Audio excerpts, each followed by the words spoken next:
In today's video, we're going to talk about the blues, not conventional blues. I'm talking about exploring the blues and putting yourself in an uncomfortable spot so that maybe some cool things come out. We're going to talk all about it. It has to do with different zones of the fretboard. It's going to make sense. Grab your guitar. I'll meet you right after this.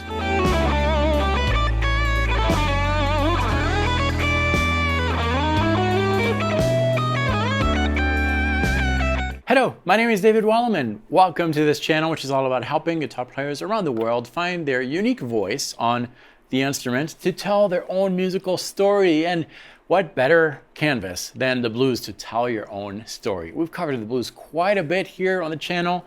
Today is one of those days where we're going to explore what you can do on these three blues chords. I'm talking about the 1, 4, 5. We are in a blues in A. So the three chords we're going to deal with are A7, D7, E7. Before we do that, I'm going to switch to a tone that is a little more suitable for a lesson.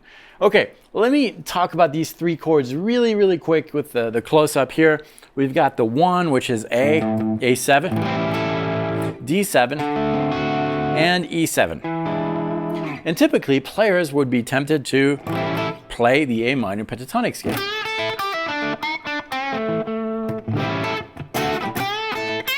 Which would work, right?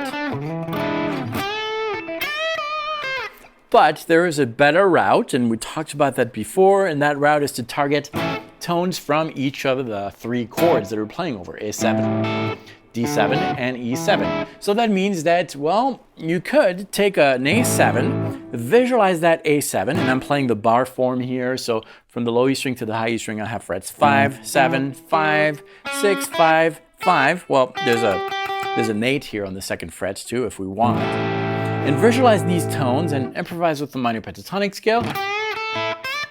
And every once in a while, land on one of the notes of that chord and then do the same for the next chord.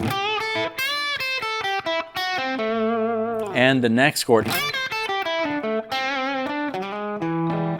Right? To just kind of suggest the chords as you go. This is on this zone of the fretboard, which is very comfortable. Because we're in A, you are visualizing the low E string 5th fret, and you're building all your scales from there. And that's totally fine. It makes sense that we're picking that one because the low E string 5th fret is the first note we see. We build our scale from there. Everything works fine. I don't want that today. I want you to put you in a place where you are forced to rely on something else, not your finger comfort zones. And that something else is found within, right here, in your brain today. We're not going to go with the feel route, although we can add some feel. We're going to go with the cerebral route. We're going to analyze things a little bit more. So instead of playing here, I'm going to shift this to right here. Now, why here? Because why not? But I could pick any other zones of the fretboard. But this is the zone, the slice that we're going to cover over this backing track. The slice is between frets 12 and 15, right here. Now this backing track that we're going to use, the one you're hearing right now, you can get that for free with the charts that we're just going to cover, allowing you to go a little further with the concept. The link is below. Enter your email address and you'll be receiving this and the charts for free. Okay. Let's take a look at this slice of the fretboard. What is going on here? In this area of the fretboard, we can fit the three chords that make our blues. First, let's concentrate on the roots. We have an A on the 5th string, 12th fret. We have a D on the 4th string, 12th fret, and an E on the 6th string, 12th fret. They're all on the 12th fret, which is good for what we're trying to do. Now, the chords to fit this zone of the fretboard between frets 12 and 15 need to be built on the right side towards the bridge of the guitar. A7 will look like this. Yes, we're using the cage system if you're familiar with that. This is the A position of the cage system. So we've got frets 12, 14, 12, and 14, right, for that chord. Then we have a D position of D7 right here. That'll be on frets 12, 14, 13, 14. And then the E position is right here. And that'll be 12, 14, 12, 13, 12, 12. So these 3 chords and sound exactly like these, but different area of the fretboard. That's what we're going to use. Now, we're going to match scales to these different chords. Now, if you were confused by the terms that I was using, E position, D position, it doesn't matter. Those are just names that we're giving to those. All you need to realize is that we're finding our 3 chords in this slice of the fretboard instead of having to go from here to here to here. We're avoiding those big jumps, which is going to facilitate what's coming next. Okay, so we've got our 3 different chords. Now we're going to match scales to these chords. Now, yes, you can always rely on the minor pentatonic scale in A. And if we fit minor pentatonic scale in this zone of the fretboard, starting with the lowest note we encounter, 2 notes per string. On the low E string, we have frets 12, 15, 12, 15, 12, 14, 12, 14, 13, 15, 12, 15. We could do that, right? We could always rely on this on the 3 chords, but we're going to go a little further and we're going to match some 7-note scales to these. Mixolydian comes to mind because we find within the Mixolydian mode those dominant 7 chords, and we're playing over dominant 7 chords. So we're going to find the Mixolydian modes within this area of the fretboard. Stick with me. Even if you don't know how to play those, stick with me. You'll find the concept, and if you downloaded the backing track and the charts, the link is below. It'll be easier later on when you try to apply this stuff. So now what I have is in this slice of the fretboard on the A7, I've got this scale, which is Mixolydian, A Mixolydian, right? And the lowest note I encounter is that 12th fret within this position.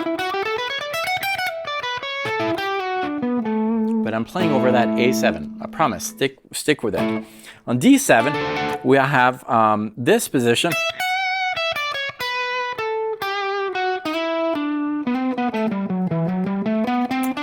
That's Mixolydian. And then on E7, I've got this position.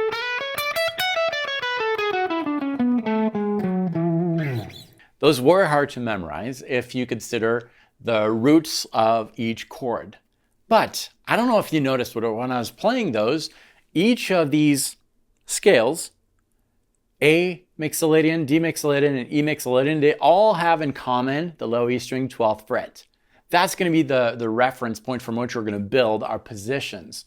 You're still playing in A Mixolydian, but we're starting from the E. And if we look at that, what do we have? If we reorganize these 3 scales starting from E, we have some commonly used positions. Check this out. If I play A Mixolydian from E, I have E Dorian. That means that I could play the position of E Dorian over that first chord. Works great, right? Let's do the same thing with the next chord, which is D7, D Mixolydian. Within D Mixolydian,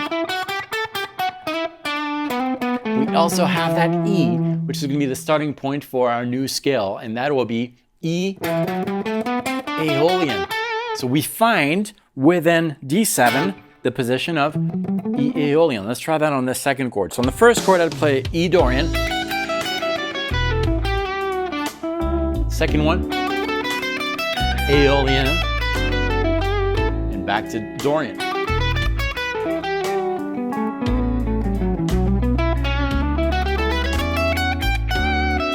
Aeolian,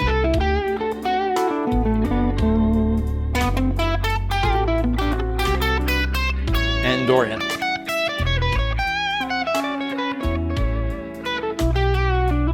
Now here's that third chord, which is E Mixolydian. E Aeolian, and Dorian.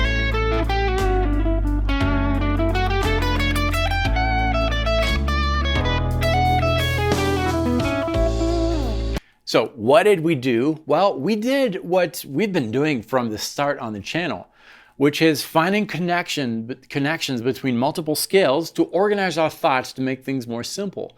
If you don't have the vocabulary, it might be a little daunting, but it's all about finding some common notes between the different keys to organize your phrasing and your thoughts. We took this area of the fretboard, which is super comfortable, and moved it somewhere a little more uncomfortable to engage our brain, right? And our reasoning to this. And now, instead of having to think about different chords, different scales, and multiple keys, all I needed to do here was to think E Dorian on the first chord, E Aeolian on the second chord, and E Mixolydian on the third chord. And the beauty of this is that between Aeolian and Dorian, only one note differs. So you've got a lot of safe notes in there. And the other cool thing is that between Dorian and Mixolydian, again, only one note differs, the third. Make sense? So it's really, really simple when you think about it. The charts are going to make sense and help you internalize all this. Now, one last thing, when you're playing, all the thought process that was going on in my mind, that's not really there. This is just to get your fingers to playing different things, but when you're actually playing, you're really engaging not just the mental here, but your soul, you're speaking. When I'm talking to you, I'm not spelling out every single word. I'm not making sure that I'm using proper grammar. It just comes out. I study those things first. I learn how to speak, but then it's storytelling. Okay, download the backing track and the charts. They're gonna help you. If this is your first visit on the channel, thank you for watching this video. I hope I didn't confuse you. And if you like this, you should consider subscribing, because every Monday, Wednesday, and Friday, a new video comes out just like this one, helping guitar players understand this so that they can tell their own personal musical story. Nobody in the whole world can play the way you play. It's just a matter of figuring out what do you want to say and how do you say it on the instrument. All right, that's what I had for you today. Practice well. I'll see you very soon. See you next time.